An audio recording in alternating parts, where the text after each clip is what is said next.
Hola gente de YouTube, bienvenidos a este canal, yo soy Esclavo Blanco. Y bueno gente, hoy estamos con el primer video enseñándoles algo de la moto, de la GNC 125. Acá la tengo a mi lado, le acabo de cargar gasolina. Y bueno, no les voy a mostrar ninguna modificación ni nada, sino que les voy a mostrar el sonido de mi moto, el sonido del escape de la GNC 125, del escape DM que le puse a esta moto. Bueno, sin más dilación vamos a encenderla. A ver. Ya la prendí antes para que con esto, para que se caliente un poco, así que vamos a prenderla.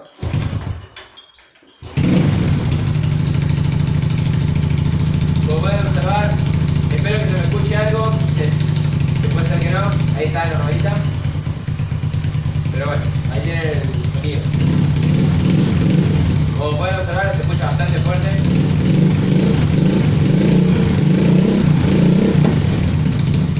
Bastante bien y si se escucha suave, es decir, en la calle capaz que no se escucha tanto porque no es un escape que sea de rugir tanto, pero acá adentro, como está entre paredes, se escucha bastante.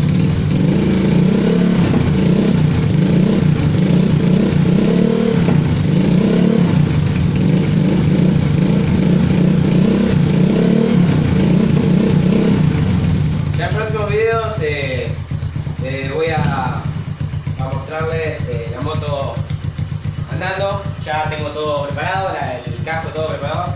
Lo voy a observar, acá está el escape. Ahora le voy a hacer unas tomas con el escape acá y así pueden observar los cortes y todo eso de la moto. Así que hasta ahora. Bueno gente, ahí tiene el escape. Vamos a darle.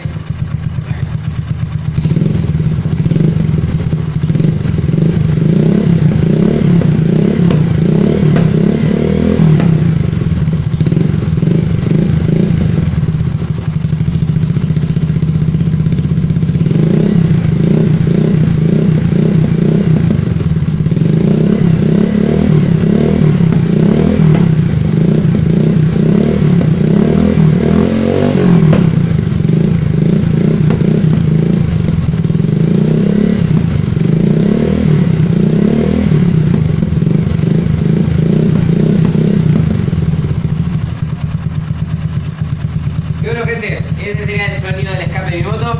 La verdad que, como pueden observar, al quedar la cámara, está bastante bien. Ahí pueden observar el escape, un DM y lo otro no sé qué dice, pero pueden observar, está bastante bien el escapecito. Así que bueno gente, acá los dejo con la GNC 125. Como pueden observar, JS125F está bastante bien. Como pueden observar, acá está la pequeña GNC. Así que nada gente, espero que les haya gustado este video de la GNC 125, el sonido del escape de mi moto. Así que nos vemos en la próxima y hasta luego.